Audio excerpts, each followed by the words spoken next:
Hello friends, मैं फिर से एक नई वीडियो के साथ आ गई हूँ और मैं हर बार कहती हूँ कि मैं बहुत ही इजी मेकअप लुक लेके आती हूँ जिसे क्रिएट करना बहुत ही आसान है। तो चलिए शुरू करते हैं। सबसे पहले चेहरे को प्रेप कर लेंगे। पहले मैंने यहाँ टोनर लगाया है। टोनर हमारे फेस को मॉइस्चराइज करता है। उसके बाद से मैं यहाँ मॉइस्चराइज़र का इस्तेमाल कर रही हूँ ताकि मेरे फेस को डबल मॉइस्चराइज़र मिले और मॉइस्चराइज़र लॉक हो जाए। इसके बाद से मैं यहाँ करेक्टर कर रही हूँ। मेरे आँखों के आसपास और लिप्स के आसपास पिगमेंटेशन है, तो इसके लिए मैं पहले ऑरेंज करेक्टर करती हूँ, देन उसके बाद से फाउंडेशन लगाती हूँ। इसके बाद से मैं यहाँ लिक्विड फाउंडेशन ले रही हूँ जिसे मैं डायरेक्टली अपने फेस पे लगा रही हूँ। अब प्लीज़ यहाँ पे कोई आके कमेंट मत करना कि डायरेक्टली फेस पे फाउंडेशन नहीं लगाते, ड्राई होता है, केकी होता है। अगर लिक्विड फाउंडेशन है और फेस अच्छे से मॉइस्चराइज है तो वो अच्छे से ब्लेंड हो जाता है। इसके बाद से मैंने यहाँ पे कंसीलर लिया है। कंसीलर को पहले मैं अपने हाई पॉइंट्स पे लगाती हूँ, जैसे कि अपने फोरहेड पे, नोज़ पे, चिक्स पे। देन उसके बाद में अपनी आँखों के आसपास लगाती हूँ, क्योंकि आँखों के आसपास का जो कंसीलर है वो बहुत जल्दी क्रीज कर जाता है। कंसीलर लगाना और ब्लेंड करने में, दोनों में यही टेक्निक सबसे बेस्ट होती है कि आप पहले अपने फेस पे कंसीलर लगाओ, देन आँखों के पास लगाओ। उसके बाद से ब्लेंडिंग के टाइम भी सेम यही होता है। सबसे पहले आप अपने फेस का कंसीलर ब्लेंड कर लो, देन उसके बाद से लास्ट में अपने आँखों का कंसीलर ब्लेंड करो। इससे जो क्रीज के चांसेस है वो बहुत ही कम हो जाते हैं, इवन कि कई बार बहुत ज़्यादा कम दिखते हैं। तो यहाँ पे मैंने लगाने के बाद से सेम वही प्रोसेस कर रही हूँ। पहले मैं अपने ब्यूटी ब्लेंडर से अपने पूरे फेस का कंसीलर ब्लेंड कर लूँगी, देन उसके बाद से मैं अपने आँखों का कंसीलर ब्लेंड करूँगी और ब्लेंड करते के साथ ही मैं उसे पाउडर से सेट कर देती हूँ। इससे जो क्रीज है वो बिल्कुल ना के बराबर आते हैं। अब मैं पाउडर से सबसे पहले अपने आँखों के आसपास के कंसीलर को सेट करूँगी, उसके बाद मैं फेस को सेट करती हूँ। अगर आपको कंसीलर लगाने के बाद कुछ टाइम हो जाता है तो पहले आप ब्यूटी ब्लेंडर से दोबारा से आँखों को ब्लेंड करें, देन उसके बाद से पाउडर से सेट करें। और यही टेक्निक आपके लाफिंग लाइन्स पे भी होते हैं ताकि आपको वहाँ पे भी क्रीज ना पड़े। सेम वही करती हूँ मैं, पहले आँखों का, देन लाफिंग लाइन एंड उसके बाद से टी जोन। इसके बाद से मैंने यहाँ पे बहुत ही ईजी आई मेकअप लुक रखा है। सबसे पहले मैंने एक रेड कलर पिक किया है आई शेडो पैलेट में से और उससे एक विंग आईलाइनर क्रिएट करूँगी।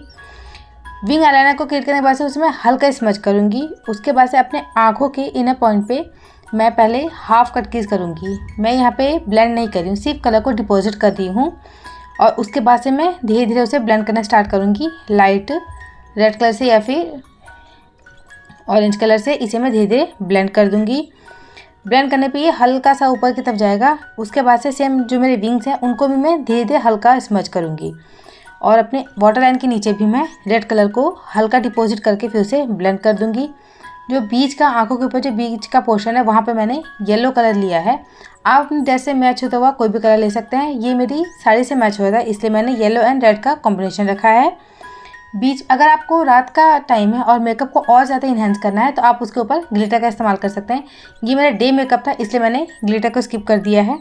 उसके बाद से मैं यहाँ पे विंग आईलाइनर बना रही हूँ। अगर आपकी आँखें छोटी हैं तो विंग आईलाइनर के बाद से नीचे काजल ना लगाएं, वहाँ पे आप सफ़ेद काजल का इस्तेमाल कर सकते हैं या न्यूड काजल का। यहाँ पे मेरा ये मैंने नीचे काजल लगा के और उस पर ब्लैक कलर से उसे स्मच कर दिया है। उसके बाद मैं अपनी आईब्रो सेट कर रही हूँ। एक्चुअली मैं आईब्रो सेट करना भूल गई थी, वरना मैं हमेशा कंसीलर से पहले आईब्रो को सेट करती हूँ। यहाँ हमेशा जब भी मैं आईब्रो सेट करती हूँ तो उसे छोटे छोटे स्ट्रोक्स में फिल करती हूँ, क्योंकि अगर आप ज़्यादा ले लेते हैं तो फिर वो ज़्यादा ही ड्रामेटिक लगता है। छोटे छोटे स्ट्रोक्स में फिल करने के बाद फिर से स्पूली से कॉम करें, उससे बिल्कुल ही नेचुरल लुक आता है। जब भी आप आईब्रो को फिल करते हैं तो आईब्रो को फिल करने से पहले और बाद में स्पूली से ज़रूर कॉम करें, उससे बहुत ही अच्छा आईब्रो की सेटिंग होती है। इसके बाद से मैंने यहाँ पे मस्कारा लगाया है। मैंने यहाँ पे फॉल्स लैशेस नहीं लगाए हैं, आपकी आँखें की छोटी हैं तो आप लगा सकते हैं। इसके बाद मैं यहाँ पे कॉन्टूर का इस्तेमाल कर रही हूँ। पहले मैंने अपने चिक्स को कॉन्टूर किया, फिर मैंने अपने नोज़ को किया है। मेरा फॉरहेड बहुत बड़ा है इसलिए मैं उसे भी कॉन्टूर करती हूँ। फिर मैं अपने डबल चिन को भी हाइड करने के लिए यहाँ पे कॉन्टूर का इस्तेमाल करती हूँ। ये मेरा बेटा है जिसकी छोटी सी उंगली आके मेरे चिक्स पे लग रही हैं, ये मुझे अक्सर तंग करता है। इसके बाद से मैंने यहाँ पे ब्लश लिया है और उसे मैं धीरे धीरे ब्लेंड करते हुए ऊपर की तरफ लेके जा रही हूँ। अगर आपका चेहरा मोटा है, चबी है तो आप उसे ऊपर की तरफ लगाएं ब्लश को, और अगर पतला है तो चिक्स पे डिपॉजिट करें, एप्पल चिक पे। इसके बाद में मैंने यहाँ पे हाइलाइटर लिया है। मेरा जो फोरहेड है वो बहुत ज़्यादा चौड़ा है इसलिए मैं साइड में लगाती हूँ। अगर आपका माथा चौड़ा नहीं है, छोटा है, तो आप सेंटर में अप्लाई करें। इसके बाद से मैंने यहाँ पे चिक बोन पे लगाया है, नोज़ पे एंड चिन पे लगाया था। यहाँ पे डे मेकअप है, मैंने स्टार्टिंग में कहा था कि डे मेकअप है इसलिए मैंने यहाँ पे लिपस्टिक को थोड़ा सा न्यूड रखा है। मैंने रेड कलर से आउटलाइन की है और बीच में बिल्कुल न्यूड लिपस्टिक फिल की है। और ये मेरा ऑल ओवर लुक है। आप लोग कैसा लगा प्लीज़ मुझे ज़रूर बताएं। वीडियो अच्छी लगे तो लाइक करें, मेरे चैनल को सब्सक्राइब करें। और मैं इंस्टाग्राम पे भी हूँ, आप मुझे वहाँ पे भी फॉलो कर सकते हैं। और ऐसी वीडियोस के लिए प्लीज़ मुझे कमेंट ज़रूर करें कि आप